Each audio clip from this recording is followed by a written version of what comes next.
More than 100 years ago, in the shadowed valleys of the Missouri Ozarks, a young mother named Eliza Whitlock vanished without a trace. Her husband claimed she had simply walked away, leaving behind her children and her home, but neighbors whispered about the strange sounds coming from the hills and the secrets buried in the cellar behind the house. For 40 years, no one spoke of what really happened, until a leather-bound diary was pulled from the earth, exposing a story darker than anyone could have imagined. Before we dive into this chilling case, let us know where you're watching from today, and don't forget to subscribe so you never miss a mystery like this one. The discovery shocked the Simmons. The diary, barely legible in places, bore the name of Eliza Whitlock. Its entries stretched from January 1910 to February 1912, and though damaged by moisture, enough remained to reveal the terror of her final years. Ruth later told the Springfield News Leader that the handwriting itself told the story. Neat and steady at first, then increasingly jagged, as though penned by a trembling hand gripped by fear. The diary's contents were so troubling that Sheriff William Masterson immediately reopened the case. At first, Eliza's words painted an ordinary life of rural chores and family routines. But by the summer of 1911, her tone shifted. "He watches constantly," she wrote in August. "He says the house is not secure, speaks of dangers I cannot see. When I mentioned visiting my sister, his face changed in a way I cannot describe." In October, she added, "The children are forbidden to wander. He has nailed shut the bedroom window. He says it is to keep out the cold, though frost has not yet come." Her most chilling entries aligned with the time midwife Harriet Bowman had visited. "I wanted to speak freely," Eliza wrote, "but I could not with him listening to every word. When she left, he told me no one else would ever enter our home again. He says outsiders bring contamination." In December, she recorded Thomas's secret work beneath the house. "He calls it a sanctuary, but it feels more like a tomb." By January of 1912, her desperation deepened. On the 8th, she described finding young Edward at the entrance to the cellar. When she asked what he was doing, he replied, "Father says we'll all sleep there soon when the time comes." Alarmed, she confronted Thomas, only to face a violent outburst that left her unable to speak freely again. Weeks later, on January 23rd, she confessed that Thomas had been giving her a tonic each evening. "It leaves me groggy. I pour it into a plant when he isn't looking. The plant withered and died." Then came her haunting final entry on February 17th. "He found these pages tonight. His rage was terrible. The children are locked in their room. I hear him digging again." These words pushed Sheriff Masterson to act where his predecessor had not. On June 18, 1952, investigators excavated the remnants of the cellar. Beneath layers of stone and earth, they found skeletal remains. Dental records confirmed what Catherine Crawford had feared for 40 years. The bones belonged to Eliza Whitlock. The medical examiner determined she had died from a blow to the skull. Her life ended violently before being buried beneath the ground her husband had so carefully concealed. The discovery not only closed the long cold mystery but also gave voice to a woman who had tried, through her final written words, to warn the world of the darkness within her home. The excavation of Eliza Whitlock's grave revealed more than just bones. It told the story of her final, harrowing moments. Her body had been laid face down in a shallow pit, her hands cruelly bound behind her back with wire. Dr. Lawrence Wilson, the medical examiner, noted that Eliza had been about 32 at the time of death, her age aligning with historical records. He also uncovered signs of an older fracture in her left wrist, healed long before she died, an injury never mentioned in any surviving documents. Most chilling of all, Wilson detected traces of a sedative in the tissue samples, proof that Eliza had likely been drugged before the fatal blow to her skull, evidence that echoed her diary's warnings about the mysterious tonic Thomas forced her to drink. With Eliza's fate finally uncovered, investigators sought to trace the rest of the family. Records showed Thomas had died in a Kansas City hospital in 1931 from pneumonia. Edward, the son who once whispered of digging beneath the earth, had grown to serve in World War II, only to be killed in action in 1944. The only surviving child was Mary, now Mary Coleman, living in Omaha, Nebraska with her husband and 3 children. City directories from Kansas City revealed that after leaving Taney County, Thomas had worked as a night watchman from 1917 until poor health forced his retirement in 1928. Edward followed in his footsteps at the same warehouse, while Mary married an insurance salesman in 1929 and soon moved away. Neighbors remembered Thomas as severe but unremarkable, a man who rarely spoke of his past and bristled at any mention of his wife. Yet beneath the surface, the shadows lingered. Mary's marriage license listed her mother as deceased, despite no death certificate ever having been filed. Whether Thomas had told her this outright, or whether Mary had chosen to believe it, remains unclear. When Missouri authorities contacted her in 1952, Mary insisted she remembered nothing of her mother's disappearance. Her father, she said, always claimed Eliza had abandoned them, but behind closed doors, the scars of her childhood surfaced. Mary's husband, Richard Coleman, later confided privately to investigators that she suffered recurring nightmares, dreams of a woman calling from beneath the floorboards.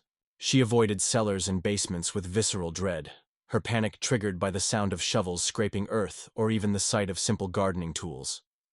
In a letter preserved in the case file, Richard wrote, "For years she has battled what doctors now call anxiety attacks. She cannot bear to enter underground spaces. When I ask her why, she grows distant, refusing to answer." Meanwhile, former residents of Taney County added grim texture to the story. Clara Jensen, who had been a child in Walnut Shade in 1912, recalled her father mentioning that Thomas once bought large quantities of quicklime from the hardware store in Forsyth, claiming it was to protect the cellar walls from moisture. Clara also remembered her parents whispering about strange noises carried on the winter wind, sounds her father dismissed as wild animals, though they always seemed to come from the direction of the Whitlock property. Her brother Harold, in a statement decades later, described a haunting exchange with young Edward that spring.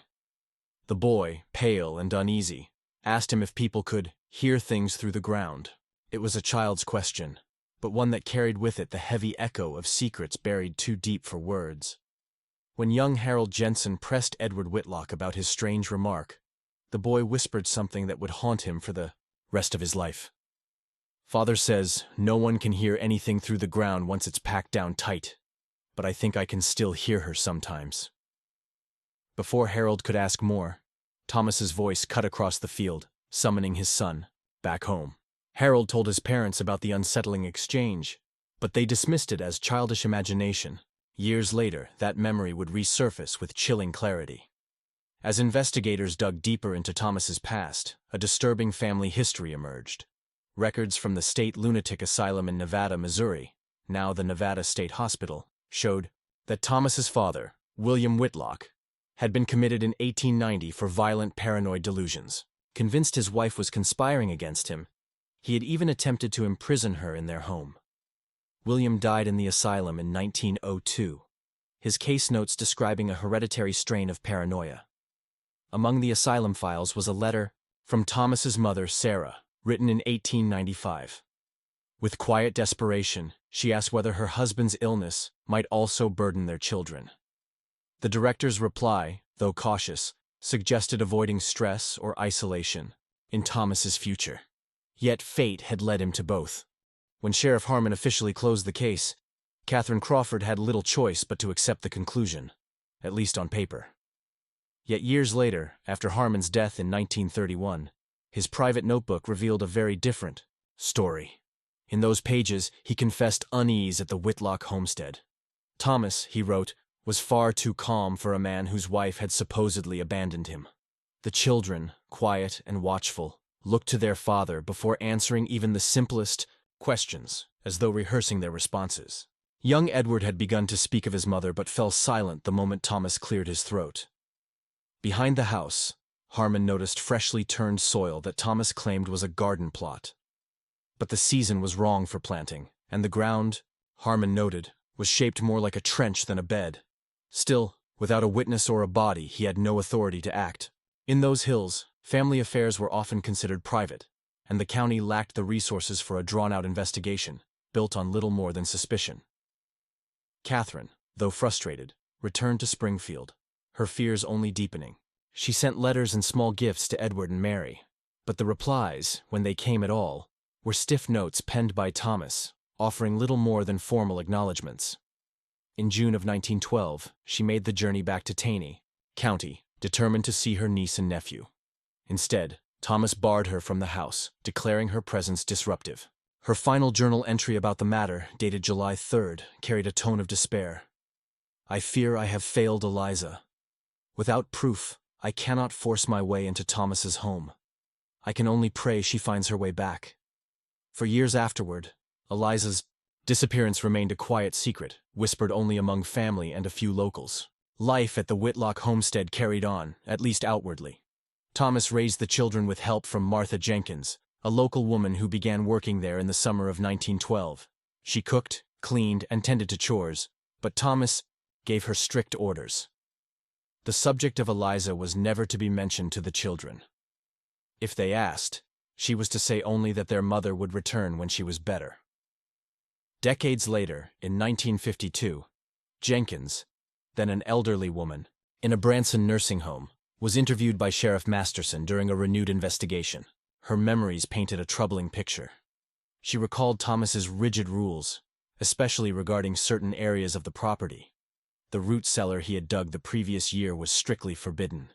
Once, when young Mary wandered too close, Thomas snatched her back with such force that she screamed, though he later excused it by claiming dangerous tools were stored there. Jenkins also remembered Thomas's sleepless nights. She often arrived in the morning to find him at the kitchen table, exhausted, muttering about keeping watch and maintaining barriers, as though guarding against some unseen threat. Though disturbed, Jenkins chalked it up to the strain of raising two children alone in an unforgiving wilderness. Like most of the community, she avoided meddling in private family matters. Yet the cracks were visible to anyone willing to look closely. When Edward and Mary began attending the one-room schoolhouse in Walnut Shade in 1913, their teacher, Abigail Thornton, noticed both children were withdrawn, shadows of themselves. Edward, especially, slipped into long silences, as if carrying secrets too heavy for a boy his age. It was a quiet warning sign, one of many, that the Whitlock household still held truths buried deeper than the root cellar Thomas kept locked away. In the autumn of 1913, the fragile balance within the Whitlock household began to unravel in ways that even outsiders could not ignore. Teacher Abigail Thornton recorded in her diary an unsettling episode when a visitor to the school casually asked young Mary about her mother. The child grew visibly distressed, trembling and near tears. That same afternoon, Thomas arrived in a fury, pulled both Edward and Mary from class, and kept them home for nearly 2 weeks. Thornton's journal, kept private until it surfaced in the Taney County Historical Society archives in 1965, detailed more troubling patterns. Edward, pale and weary, often arrived with dark circles under his eyes, telling his teacher only that the noises kept him awake at night. When pressed, he refused to say more. Mary, though more adaptable, revealed her own strange preoccupation. Thornton found drawings tucked in the girl's desk of figures buried underground, with flowers blooming above. It was an eerie fixation for a child so young. By the spring of 1914, Edward's condition worsened. Thornton described him slipping into strange episodes, his body rigid, his eyes fixed on nothing. During one such spell, he whispered, again and again, "She's still digging." Alarmed, Thornton attempted to address her concerns with Thomas, but his response was chilling. In her April 12th entry, she wrote that Thomas received her words with cold anger, warning her to mind her own business and threatening to remove the children from school altogether if she pressed further. Feeling powerless, the teacher could do little more than record her fears in ink. The Whitlocks continued their secluded life until 1917, when Thomas abruptly sold the homestead and moved the children to Kansas City. Records show he sold the 40-acre property to cattleman James Harker at a price well below its assessed value. Harker later remarked to neighbors that Thomas seemed desperate to close the deal, seizing the first offer without hesitation. Missouri. Timing was no coincidence. Just days before listing the property, Thomas received a letter from the county superintendent, spurred by Thornton's long-held concerns, requesting a meeting to discuss the welfare of Edward and Mary. By the end of April, the Whitlocks were gone. When Harker took possession, he set about modifying the homestead. Among the first changes was demolishing the curious root cellar Thomas had guarded so fiercely. Harker's son William, interviewed in 1952, recalled his father describing the structure as unusually deep, divided by interior walls as though built for more than food storage. During demolition, Harker uncovered strange items buried beneath the cellar floor, including a woman's hairbrush, its bristles still tangled with strands of dark hair. At the time, he dismissed it as forgotten household debris, never suspecting it might connect to the mystery of Eliza's disappearance. The property remained in the Harker family until the Great Depression forced its sale in 1933. Over the following decades, it passed from one owner to another, slowly falling into disrepair. By mid-century, the old Whitlock house stood abandoned, a shell of its former life. Local teenagers crept into its rotting halls, daring each other to spend nights there. They whispered of ghostly sobs carried on the wind, of a woman's cries echoing in the dark. Rumors took root, and the homestead became known as haunted ground. Yet behind the folklore lay a deeper truth, one that history had nearly buried. The Whitlock mystery slipped from memory as war, disease, and time swept across the nation, but its shadow remained, waiting to be uncovered by those willing to dig beneath the silence. For decades, the mystery of Eliza Whitlock seemed destined to fade into folklore, remembered only in hushed tones and ghost stories whispered by locals. But in the summer of 1952, fate unearthed what silence had long concealed. Walter and Ruth Simmons, a couple from St. Louis, purchased the long-abandoned Whitlock property with plans to transform it into a rustic hunting lodge. While clearing away heavy brush behind the decaying house, they stumbled upon the collapsed entrance to what looked like an old cellar. At first, it seemed like nothing more than a forgotten ruin, until Ruth noticed something wedged between the limestone blocks of its foundation.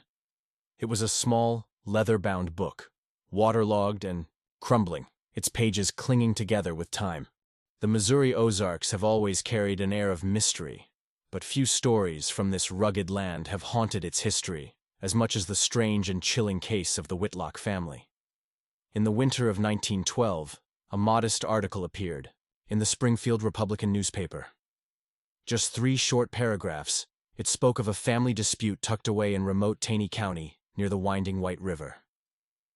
According to the report, a woman named Eliza Whitlock had disappeared from her secluded homestead, and her husband, Thomas, claimed she had simply walked away after a quarrel. The paper concluded with a casual note that no further investigation was needed. Yet what the public did not know was that this fleeting mention marked the beginning of one of the darkest mysteries the Ozarks would ever hold.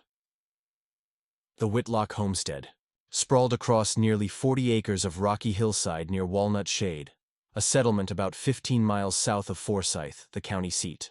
The property held a 2-story timber home, a small barn, and several outbuildings, sturdy but unremarkable structures that seemed to mirror the quiet and private lives of its owners. County records show that Thomas purchased the land in 1908 after moving from Springfield, where he had once worked as a clerk at the Heer's department store.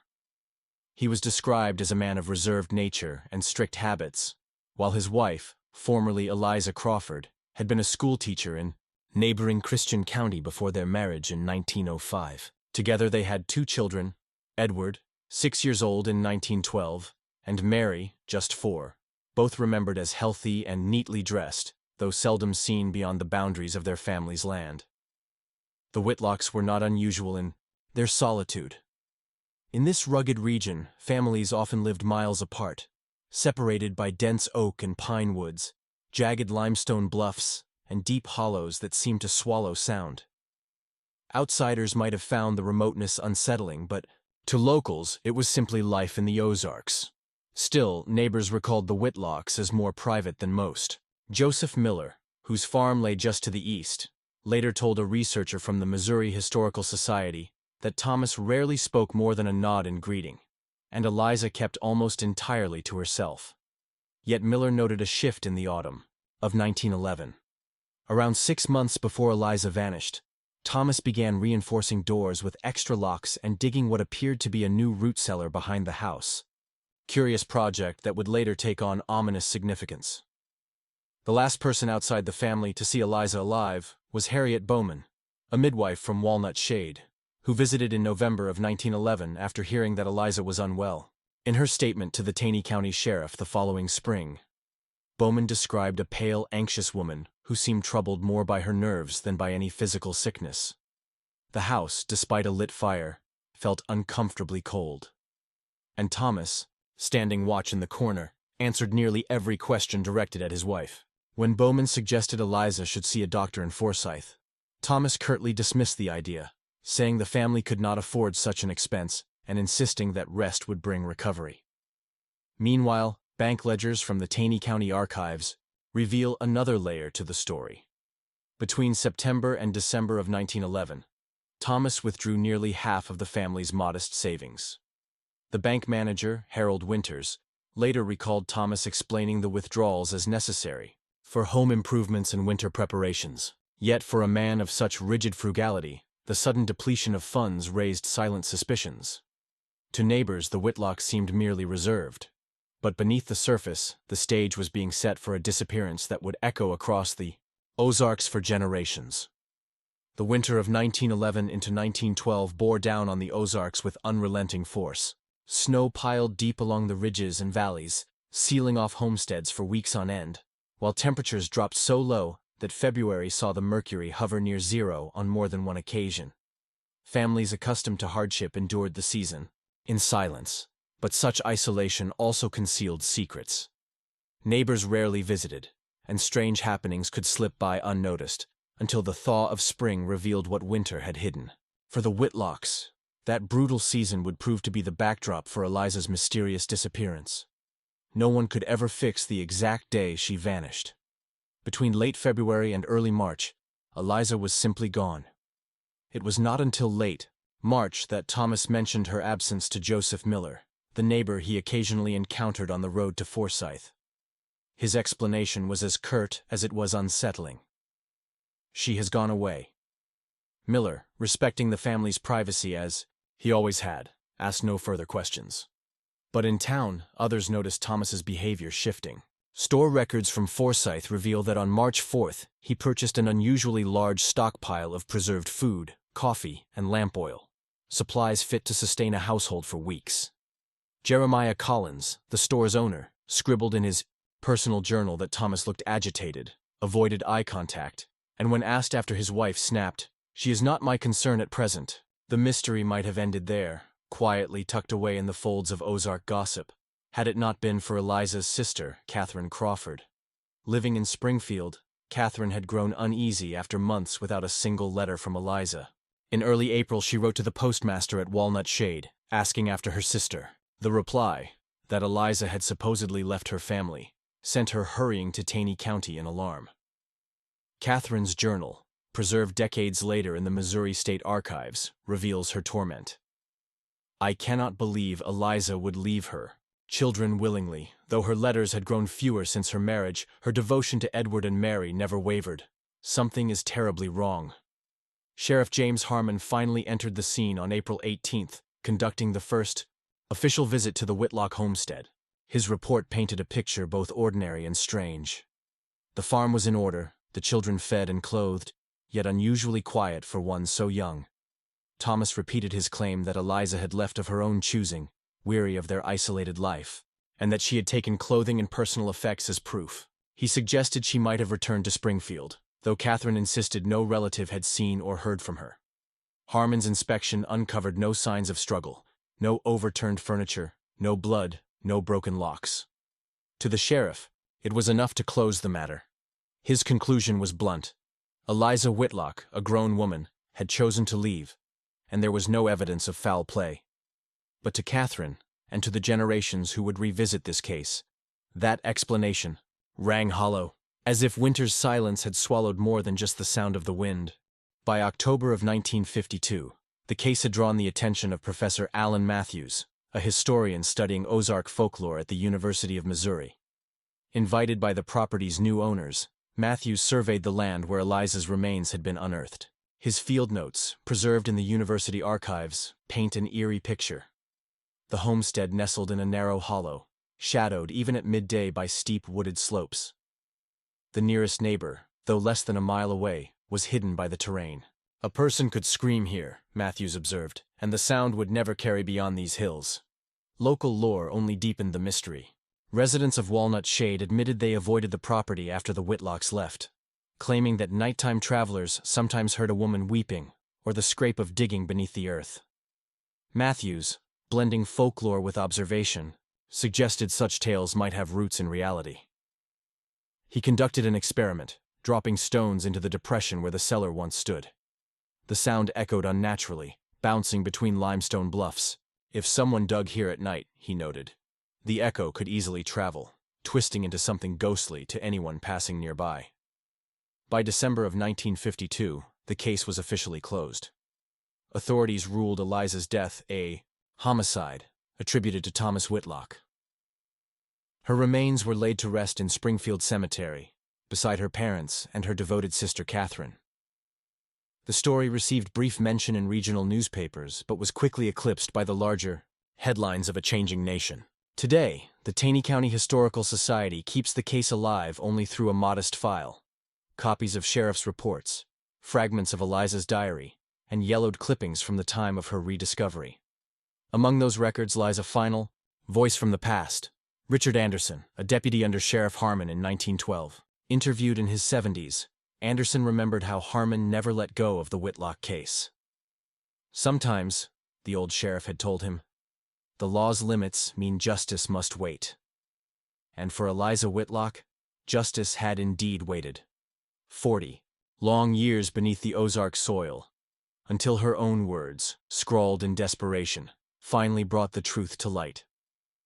Richard Anderson had always believed Sheriff Harmon suspected foul play but lacked the evidence, manpower, and political support to push further.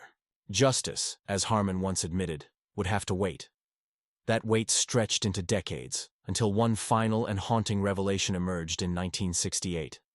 After Mary Coleman's death from cancer, her eldest son Robert discovered a bundle of childhood drawings tucked away in their attic. They were crude sketches from when Mary had been between 5 and 8 years old, yet the imagery was chillingly consistent. A small figure of a woman drawn beneath floorboards or under the ground, with stick figures standing above. One drawing, scrawled in uneven letters, bore the words, "Mama sleeping." In it, a man bent over with a shovel, digging.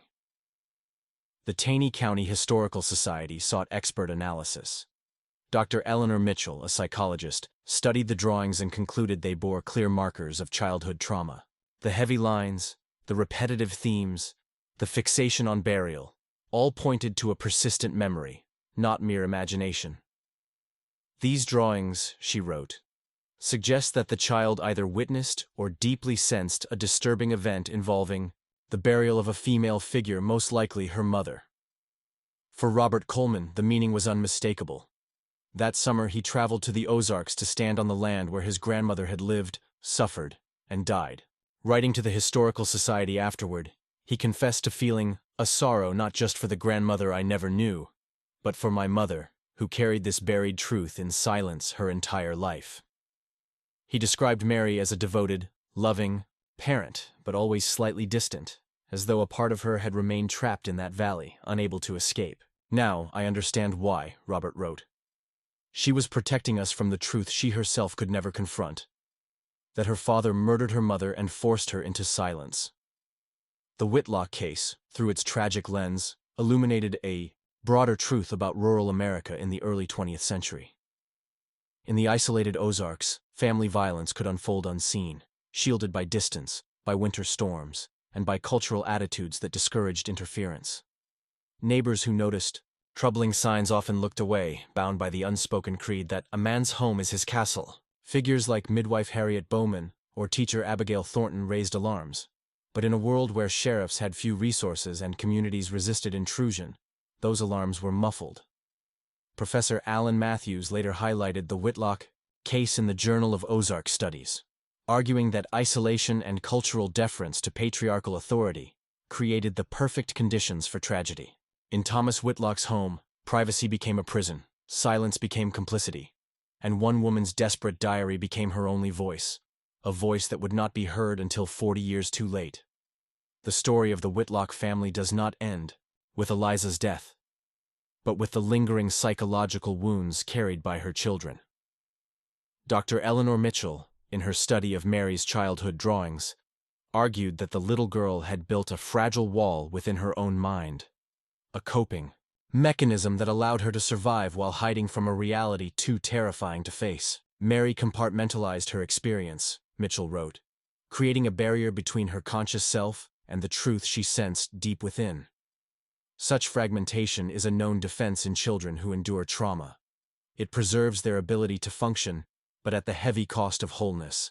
Mary lived an outwardly ordinary life, yet her nightmares, anxieties, and art revealed that a part of her never left that valley. Today, the land where it all happened is almost unrecognizable. The Whitlock property has been absorbed into a larger, recreational area, its past erased beneath trails and picnic grounds. Visitors admire the limestone bluffs without knowing they once cast shadows over a house where fear lived in every room. At dusk, when the wind whistles through the hollow, locals still whisper that the air carries echoes.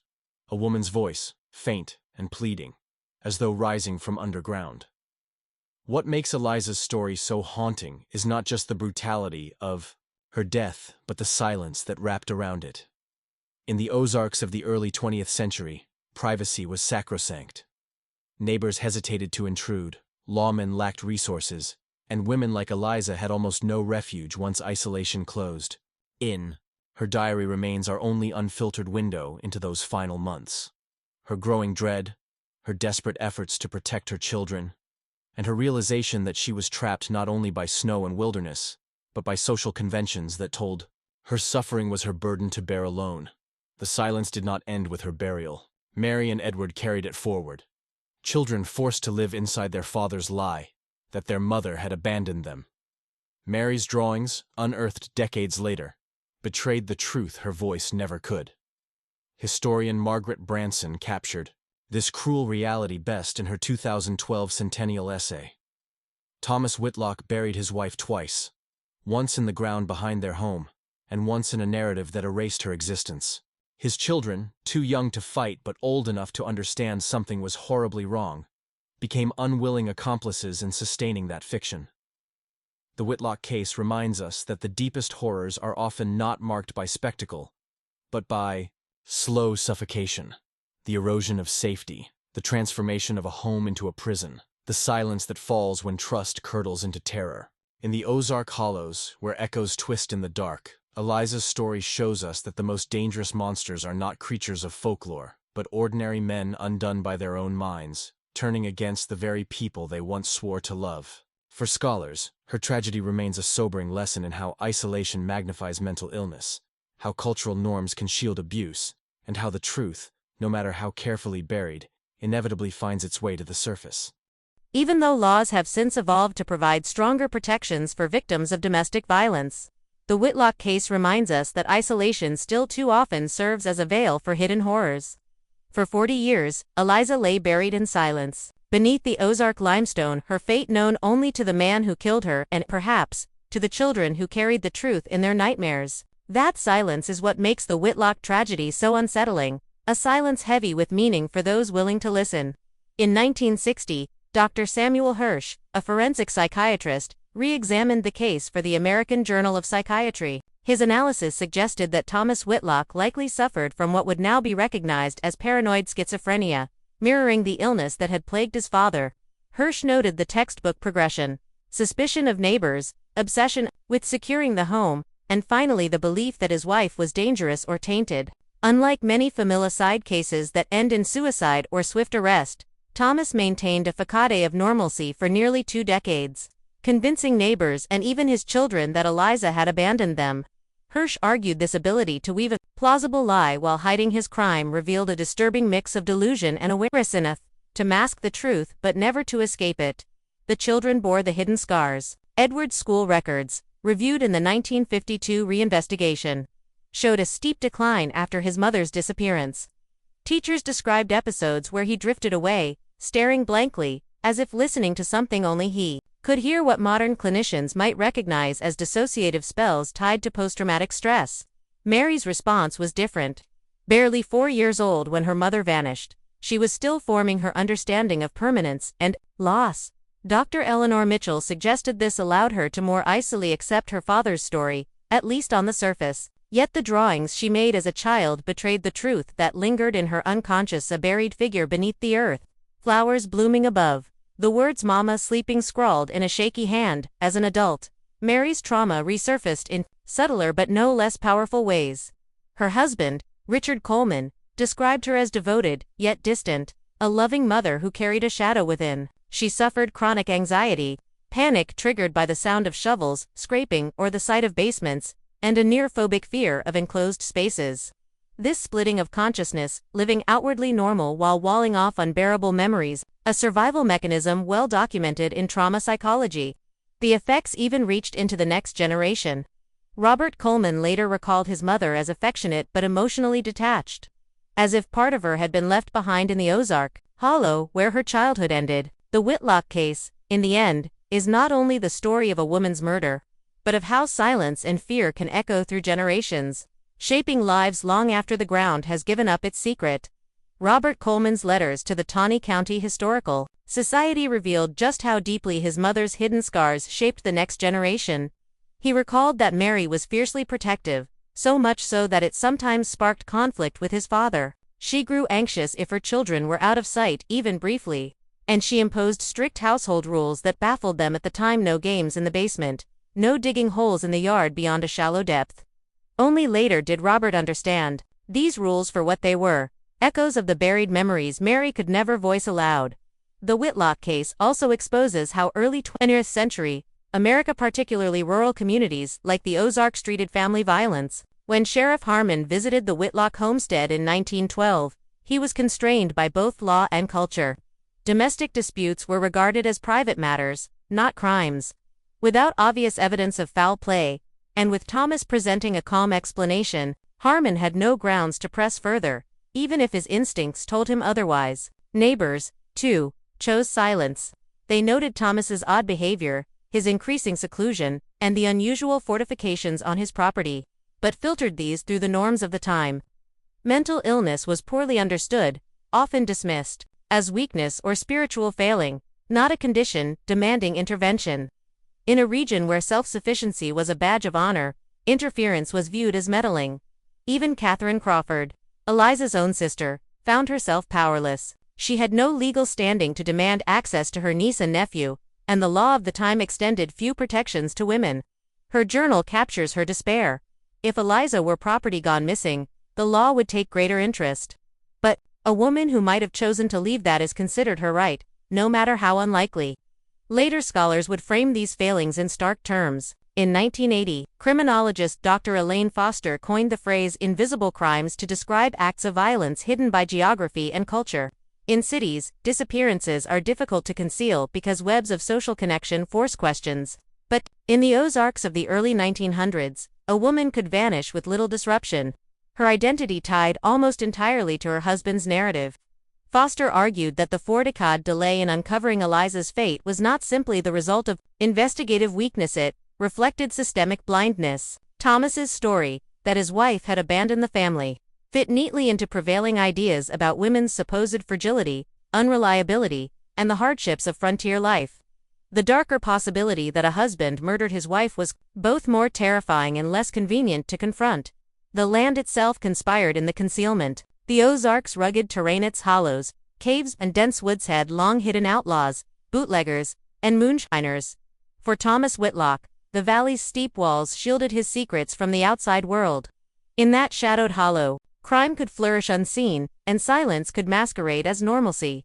The brutal winter of 1911 into 1912 sealed the Whitlock homestead in silence, its heavy snowfalls and bitter cold cutting the family off from neighbors who might otherwise have noticed troubling signs. Professor Alan Matthews, who later studied the site, observed that the land itself played an uncanny role in preserving the truth.